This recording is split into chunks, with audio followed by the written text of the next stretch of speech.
Good morning, Mr. Miller. I was wondering if I could have a sick leave today. I apologize for the short notice, but I'm currently experiencing a high fever of 103 degrees Fahrenheit. I have tried to get out of bed, but I am too weak and dizzy. I seriously don't want to come to work and risk spreading my illness to others. I've already contacted my doctor and they've advised me to stay at home and rest. Hazel, I'm concerned that you're not taking the upcoming meeting with our key business partners seriously. This is a critical meeting, and your absence would be a major setback. Yes, I'm very well aware of that, Mr. Miller. But my body just simply refuses to do as I want. No, but you and Mr. Jones from our parent company, Evergreen Corp, will be discussing a new project that involves building $1 million hospital for the elderly. This project will be a significant contribution to our company's reputation on the market, and I believe your presence is essential to its success. Therefore, I will not allow you to be absent from your work today. Mr. Miller, I understand that you are concerned about my upcoming meeting with Mr. Jones, but I am afraid that I am not physically able to attend. I am completely exhausted, and I cannot even lift my fingers. I'm worried that if I force myself to go to work, I will only make myself worse, and I will not be able to contribute to the meeting effectively. On that account, I truly need a sick leave for today so I can rest and recover. Look, I don't care what your excuses are. You know very well that you're having an important meeting today, aren't you? I informed you about it 2 weeks in advance. So why don't you be a little less selfish and show up at work today for the sake of our company? If you want to ask for a day off, at least tell me 1 week earlier. You've been working for this company for at least 5 years, yet you still haven't got a good grasp of the company's rules and regulations? Mr. Miller, I know the company's rules like the back of my hand. But how can I predict when I'm about to be sick? That's impossible. So can you please somehow find another person to replace me for the meeting today? Caleb, maybe? Caleb? What are you talking about? He's enjoying a 1-week vacation with his family. Why would I want to disturb him? He has worked tirelessly and has made significant contributions to our company's success. He deserves to have some days off as a reward for his hard work. What? You agree to let him have 1 week off, but you don't even allow me to be absent for work for just 1 day? What kind of treatment is that? Is this the kind of attitude that you should adopt when talking to your boss? I apologize for my earlier outburst, Mr. Miller. I didn't mean it. I just feel like I'm being treated a little unfairly compared to Caleb as we both work as project coordinators, that's all. Honestly, I've been devoting my time and effort to the company just as much as Caleb has. I think it's not too much to ask for a day off from work once in a while. I know it's on short notice, but being sick is something that's difficult to control. Oh, you think that's unfair? Well, welcome to the real world where nothing is fair. You have a responsibility to your job, and you can't just simply shirk that responsibility by suddenly saying that you're sick. You know, if you feel like you're not up for the task, you could always just quit. No one is forcing you to stay. It's funny how you didn't complain about your salary when you were coasting along, but now that you're actually expected to do some work, you're suddenly complaining? Mr. Miller, you're misunderstanding my point. I love this job and it also provides me with good wages. I'm not trying to complain or say that I'm not up to the job's expectations. I'm just simply asking for a day off because I'm literally not good enough to work today. Fine, you want a sick leave for today? You can have it, but remember to submit your request for sick leave tomorrow when you come to the office along with your resignation letter. If you don't, I'll compose a termination letter and send it to you personally. Mr. Miller, are you threatening to give me the sack just because I'm requesting a day off? I'm curious as to why you're treating me in this manner. I'm certain you're aware that your actions are in violation of employment law? Well, I'm not threatening anyone. As your employer, I can say that you don't have any respect for your superior and you don't fulfill the requirements of this job. If we fail to enter into a contract with Evergreen Corp today because of your recklessness, it would make more than enough reason for you to be dismissed. The choice is all yours. I'm not forcing you to do anything. Please, Mr. Miller, there must be another way to carry out the meeting without me having to show up. Can you please take the call, Mr. Miller? You've done a great job yesterday, Hazel. You got us another big contract. Your convincing skills have been instrumental in helping us win one contract after another. I must give you credit for that. Great, I'm glad everything worked out in the end. But I almost fainted after the meeting was over because the fever went really bad. Luckily, Mr. Jones figured that out and he took me to the hospital in time.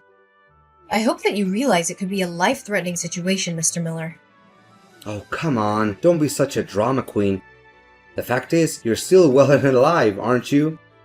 If not, you wouldn't be able to stand up, let alone sulk at me like this. Consider it a valuable lesson for your amateurism at work. You're all grown up, stop being childish and unreasonable, and then expect someone to clean after your mess. Please, Mr. Miller, don't get me wrong. I was just defending the legal rights that an employee deserves to have. And I still think that I did deserve to have a day off yesterday due to my high fever. I'm not trying to flatter myself, but I'm even worthy of receiving a bonus for having managed to go to work yesterday despite my sickness. So now you're demanding extra money for fulfilling the job duty that you already get paid for? How entitled of you. You should consider yourself lucky that I didn't dock your pay for today's penalty time. It took you nearly 4 hours to complete a task that should have been done in 2 hours. If I were feeling less merciful, I would have deducted 2 hours worth from your salary. But Mr. Miller, please be mindful of the fact that I ran a fever of almost 103 degrees Fahrenheit yesterday. Nevertheless, you still insisted on me showing up at the workplace today. I mean, I didn't even have time to fully recover from my illness. Oh, please, you're being overdramatic again. Yesterday, you were rushed to the hospital right after the meeting, which means that you had practically the entire daytime yesterday to regain your strength from your meager episode of the vapors. What more do you want, actually? I'm sorry, Mr. Miller, but I don't even have to be a doctor to tell that a 103-degree Fahrenheit fever is a high-grade fever. In fact, I was at my physical limit and I was about to collapse. I'm wondering if there's a way to improve the way I'm being treated, Mr. Miller, especially compared to the benefits that Caleb is receiving. Well, if you're feeling like you're being treated unfairly, I suppose you could always leave. We don't need people who are always complaining. On the other hand, if you would like to stay, I expect to see your face at work tomorrow. But, Mr. Miller... Another thing, I need you to also take on Caleb's workload while he is enjoying his vacation. He won't be able to get his work done on time, so it's important that we pick up the slack. However, please don't use this as an excuse to delay your own deadlines. We need to make sure that everything gets done on time. I beg your pardon, Mr. Miller, but there's no way I'm gonna accept covering Caleb's responsibilities on his behalf, because I've learned my lesson from last time. I won't let myself be taken advantage of anymore. I'm going to stand up for myself and my boundaries. Hazel, what are you even talking about? Are you implying that I'm taking advantage of you? You were fully cognizant, T, that your previous statement was a deliberate assault against my person, yet you persisted in making it. Is that the way an employee should be talking with their boss? I don't think so. I think an employee should be respectful and professional even when they disagree with their boss. I'm not saying that I'm not willing to help Caleb again, but I'm not sure if it's worth my time. The last time I helped him, I didn't gain anything from it. In fact, I think it actually hurt my own productivity.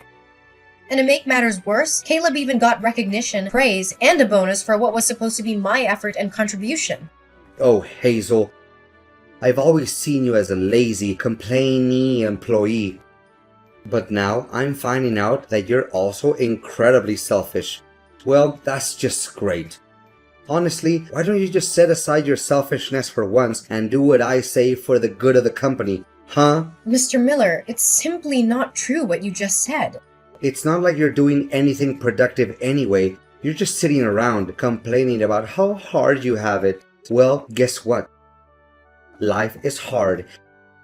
And if you want to get ahead, you need to be willing to put in the work. So stop being so selfish and start thinking about the company. If you don't, you're going to find yourself out on your ear. Mr. Miller, I seriously don't have any clue what you're talking about. I don't claim myself the most hardworking employee in the company, but I'm proud of my achievements and the contributions I've made to the company's growth. That's why I think it's totally not true when you say that I'm just sitting around and not doing anything productive. Look, I'm not going to waste my time arguing back and forth with you. If you're feeling dissatisfied, please pack your things and leave the office by tomorrow. I'd be more than glad not to see you around anymore. To be honest, you're just a blip on the radar and your contributions are negligible. Do you really think that the company will be unable to function without you? But Mr. Miller, please have sympathy for my family's circumstances. I'm a single mother of 2 children. I truly need this job to support my family. I have been with the company for half a decade, and I have worked hard to build my career here. If I quit this job, I'll have to start my career over from scratch, take a low-paying job, and I won't be able to provide for my family anymore. Does any of what you just said have anything to do with me? Don't delude yourself that you're the only person in the world who has a family to support and needs money to get by. Wake up and face reality. Everyone else is dealing with the same issues as you're having right now, so your excuses mean nothing to me. Mr. Miller, I am simply asking for fairness. I'm not asking for special treatment, but I am asking for the same treatment that everyone else receives. I believe that this is a fair request, and I hope that you'll consider it. Fine, whatever you say. I sometimes find myself wondering who is the superior here, you or me? Hazel, are you there? There's something I need to talk to you about. It's urgent. Yes? What is it, Mr. Miller? I'm happy to help you in any way possible. By the way, Mr. Miller, I wanted to take a moment to thank you for taking my words into consideration and giving me more respect for my rights recently. I appreciate your willingness to listen to my concerns and to make changes that have made my work life more enjoyable. Listen, Hazel, I know it's Sunday and you're not supposed to work today. Nevertheless, I have a small request and I expect you to say yes to it. Okay, Mr. Miller, tell me. My mom is not feeling well and I need your help. I'm going on a relaxing trip to Switzerland with my family today, but I can't leave my mom alone at the hospital. Could you please rush to the hospital and help me watch over her? We've planned and paid everything for this trip, so we can't just cancel it. Well, I suppose. But why don't you just hire a caretaker? Come on, it's not like my mom is gonna stay at the hospital forever. She'll be staying there only for 1 month, so I don't think it's necessary to hire a caretaker for that. Besides, it also costs a lot of money, and I'm not gonna pay that amount. I know that hiring a private caretaker can be expensive, but I think it would be the best way to ensure your mom gets the care she needs. Besides, I'd appreciate it if you inform me a few days earlier so I have more time to prepare myself. No, I've already made up my mind. In fact, why should I waste my hard-earned money for some stupid caretakers when I already have you, my excellent employee? So, what do you say? If you agree, please go to Golden Years Hospital, room 305. Just provide the hospital staff with my mom's name and date of birth and they'll show you how to get to my mom's room. But, Mr. Miller, I also need to make time for my personal life. I've been working hard all week, and I even have to work on a side job on Saturdays. Sunday is the only day that I have to relax and spend time with my friends and family. Tell me, what is more important than taking care of a vulnerable elderly woman like my mom? I presume that you also have a mother, correct? You should be able to understand this better than anyone else. Anyways, I'm not asking you to do it, I'm telling you to. Consider it a way to repay me for the kindness I've shown you at work lately. Wait, you said that your mom's gonna be at the hospital for a whole month? But I also have to work and take care of my family, you know. So how will I find time to handle all of my responsibilities, given that I have to work and take care of my family, and now your mom needs care as well? Can you please find someone else to attend to your mom? I don't care how you do it, just get it done. Keep in mind that taking care of my mom and accomplishing your work are now your top priorities. I may not be at the office, but Caleb is keeping an eye on you. So don't even think that you can slack off by doing me a little favor. Mr. Miller, I think what you're asking of me is a little unreasonable. I've told you this a million times, but you still force me to repeat myself for you. Don't interrupt me when I'm not finished talking. Anyways, I also expect you to clean my house once in a while. Caleb is having my house key, so you can come to him and ask for it. Another thing, if you have the slightest intention of stealing anything from me, forget about it. I have 24/7 surveillance cameras installed in every corner of my house, so you're not going to get away with anything. Hazel, you did a really good job at taking care of both my mom and my house while I was gone. My mom was so impressed with your care that she even mistook you for a professional caregiver. Can you believe it? Happy to hear you're pleased with what I did. It's the result of me running back and forth between the hospital and your house every day after work to take care of both your mom and your household chores. Honestly, I didn't have enough time to sleep. I can see that my house has been carefully swept and cleaned as well. The floors and countertops are spotless and the furniture looks polished. Well done. I might even consider hiring you as my family's housekeeper, but only if you're willing to work for free. Just kidding, or am I? Nice joke. Oh, I forgot to ask, how's work? Is everything good? Did you fulfill all of the tasks that I assigned you before I went on my vacation? I figured you did because I didn't receive any text from Caleb. You bet I did. To think about it, it feels kind of strange because not once during my entire trip did anyone from the company text or call me about work. Well, I must have been lucky. You know what, Hazel? That was the most satisfying and relaxing vacation I've ever had for a very long time. I'm feeling so refreshed and I can't wait to get back to work tomorrow morning. Well, about that, Mr. Miller, I have something I want to tell you. What is it that's so difficult to tell?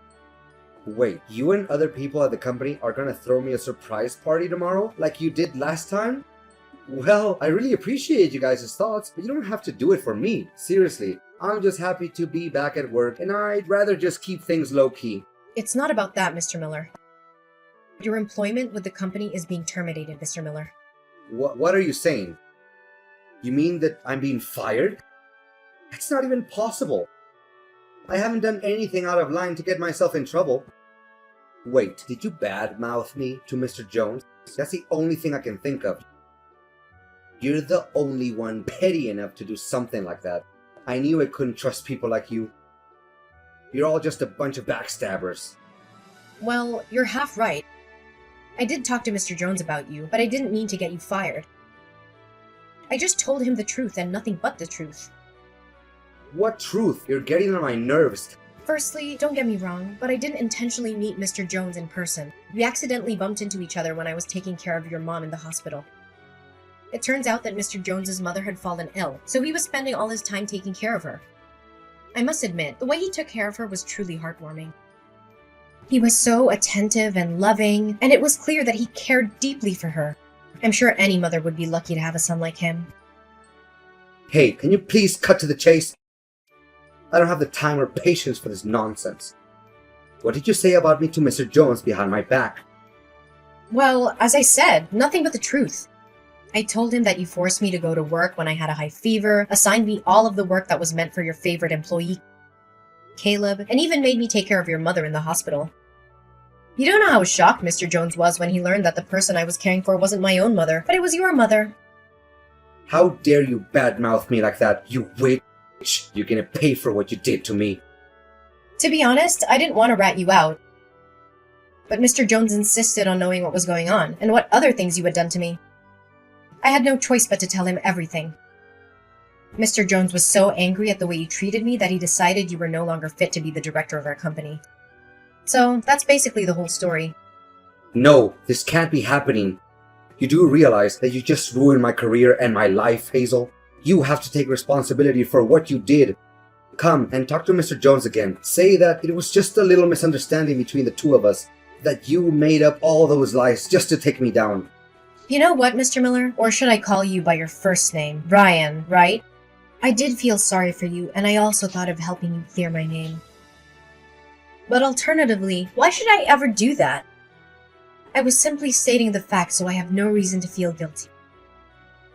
You, on the other hand, took advantage of my kindness and made me do all kinds of irrelevant tasks for you without even so much as a thank you. You little... I mean, Hazel, my beloved employee, can you please take a moment to calm down and then ask Mr. Jones to reconsider his decision? You already know that my job means everything to me and my family. I told you the same thing last time, Ryan, and what did I get for it from you? A dressing down. Well, this time, you're on your own. I'm not going to keep bailing you out of your messes. Eventually, Mr. Miller, my toxic boss, was fired. I felt a twinge of sympathy for him, but I was also relieved to be free from his reign of terror. Ryan tried to contact me numerous times after he was fired, but I didn't respond to any of his calls or text messages. After all, I didn't make the decision to fire him. Mr. Jones did. Mr. Jones even promoted me to be the developer for the elderly hospital project after being impressed by my skills in taking care of the elderly and my work ethic. That wasn't the only good news for me. Mr. Jones was also appointed as the new director of the company, replacing my old boss, Ryan. I was thrilled with these developments. I knew that I could contribute to the company's success under Mr. Jones's leadership.